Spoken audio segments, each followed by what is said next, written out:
எல்லாருக்கும் வணக்கங்க. இப்போது இன்றைக்கி ஒரு இன்சிடென்ட் நடந்திருக்கு. அதாவது கேதார்நாத்தில் அது என்னன்னு பார்க்கலாம். வாங்க வீடியோக்குள்ளே போகலாம்.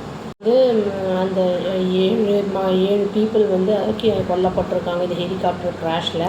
இது வந்து ரிமோட் பார்ட் ஆஃப் உத்தராகண்டில் வந்து நடந்திருக்கு. இது சண்டே அன்றைக்கி நடந்திருக்கு. இந்த ஹெலிகாப்டர் வந்து ஆரியன் ஏவியேஷன் ப்ரைவேட் லிமிடெட் அப்படிங்கிறதுக்கு சொந்தமானது. அது வந்து எங்கே நடந்திருக்குன்னா கேதார்நாத்தில் வந்து தீ பிடிச்சிருக்கு. வந்து இந்த கௌரிகண்ட் அப்புறம் வந்து அந்த திருஜிகி நாராயண் அப்படிங்கிற 2 இடத்துக்கும் நடுவில் வந்து கேத்ரிநாத் இந்த இதில் வந்து தீ பிடிச்சிருக்கு. Uttarakhand civil aviation development authority என்ன சொல்கிறாங்க அப்படின்னா வந்து இந்த ஹெலிகாப்டர் வந்து கேதார்நாத்லேருந்து காஷி அப்படிங்கிறதுக்கு வந்து 5:30 மணிக்கு கிளம்பியிருக்கு. அது கிளம்பின கொஞ்ச நேரத்துலேயே வந்து என்ன ஆயிருக்குன்னா கிராஷ் ஆகிருக்கு அப்படிங்கிறத சொல்கிறாங்க.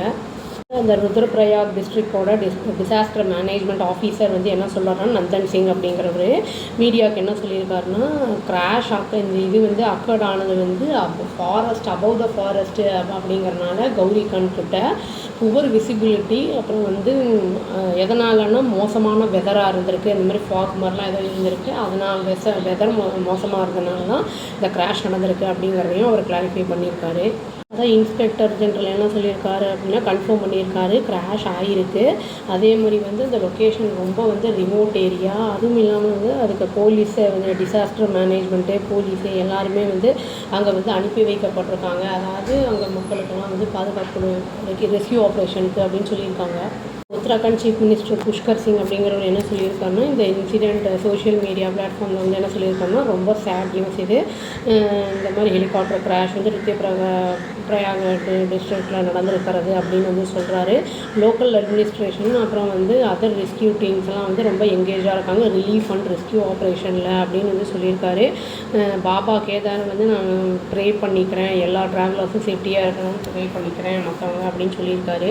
அது இதுக்கு முன்னாடி May 8 ஹெலிகாப்டர் இப்போ அதை கங்கோத்ரி போகிற வழியில் என்ன ஆயிருக்குன்னா கிராஷ் ஆகிருக்கு. அதாவது உத்தரகாஷி டிஸ்ட்ரிக்டில் வந்து அதாவது 6 பேர் அதில் வந்து கொல்லப்பட்டிருக்காங்க. இப்போ ரீசெண்டாக வந்து June 7 என்ன ஆயிருக்குன்னா ஹெலிகாப்டர் வந்து கேதார்நாத்துக்கு போகிறது வந்து ரொம்ப வந்து ஃபோர்ஸ்ஃபுல்லாக வந்து எமர்ஜென்சி லேண்டிங் வந்து பண்ணியிருக்காங்க. அது டெக்னிக்கல் ஃபால்ட் ஏதோ இருக்குதுன்னு, அதாவது டேக் ஆஃப் பண்ணதுக்கப்புறம் இம்மீடியட்டாக வந்து லேண்ட் பண்ணணும் அப்படின்னு சொல்லி லேண்ட் பண்ணியிருக்காங்க.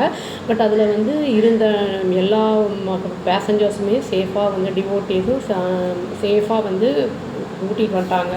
அது இந்த ரீசெண்டாக நடக்கக்கூடிய ஹெலிகாப்டர் ஆக்சிடென்ட்ஸ்லாம் இந்த உத்தராகண்டில் புஷ்கர் சிங் என்ன சொல்லியிருக்காருன்னா டிஸ்ட்ரிக்ட் டைரக்டர்ஸ் வந்து இந்த ஹெலிகாப்டர் ஆப்ரேஷனில் வந்து என்னென்னலாம் எடுக்கணும் அப்படிங்கிறதையும் வந்து அவர் வந்து சொல்லியிருக்காரு.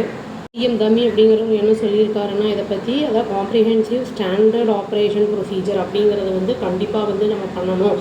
இந்த ஹெலிகாப்டரை வந்து அந்த டெக்னிக்கலாக ஏதாவது இஷ்யூஸ் இருக்கா அப்படின்லாம் தரோவாக நம்ம செக் பண்ணுறதுங்கிறது ரொம்ப அவசியம். அப்போ தான் வந்து அந்த கிராஷஸ்லாம் நடக்கிறத வந்து அவாய்ட் பண்ண முடியும் அப்படிங்கிறத அவர் மென்ஷன் பண்ணியிருக்காரு. அதே மாதிரி வந்து ஏர்க்ராஃப்ட்டு போகிறதுக்கு முன்னாடி தெரிஞ்சுக்கிறது, அதாவது அக்யூரேட்டாக வெதர் வந்து எப்படி இருக்குது இன்ஃபர்மேஷன் வந்து அதை டேக் ஆஃப் பண்ணுறதுக்கு முன்னாடி தெரிஞ்சுக்கணும் அப்படிங்கிறதையும் அவர் அங்கே மென்ஷன் பண்ணியிருக்காரு. என்ன சொல்லியிருக்காருன்னா சீஃப் செக்ரட்டரி வந்து இது பண்ணியிருக்காரு கமிட்டி டெக்னிக்கல் எக்ஸ்பர்ட்ஸ் கிட்ட வந்து இதை பற்றி டீட்டெயில்ஸ் எல்லாம் ரிவ்யூ வந்து வேணும் அப்படிங்கிறது வந்து அவர் கேட்டிருக்காரு. எதனால் கிராஷ் நடந்தது என்ன இதுன்னு. இனிமேல் வர்ற நாட்களில் வந்து இது மாதிரி ஆக்சிடெண்ட்ஸ்லாம் ஆகாமல் சர்வீஸ் வந்து நல்லா ப்ராப்பராக இருக்கும், சேஃபாக இருக்கும், டிரான்ஸ்பரண்ட் மேனரில் இருக்கும் அப்படிங்கிறதையும் வந்து அவர் சொல்லியிருக்காரு. இது வந்து இன்வெஸ்டிகேஷன் வந்து பண்ணால் தான் தெரியும் என்ன காரணம் அப்படிங்கிறது. ஏன்னா இப்போ ஃபியூ டேஸுக்குள்ளேயே 2-3 ஆக்சிடெண்ட்ஸ் நடந்திருக்கு ஹெலிகாப்டர் கிராஷு. அது என்ன ஏதுன்னு பார்க்கணும் அப்படின்னு சொல்லியிருக்காங்க. பார்த்தா தான் தெரியும். அவ்வளோதாங்க. Thank you. Please do like, share and subscribe our channel and click the all option and tap the bell icon. Thank you.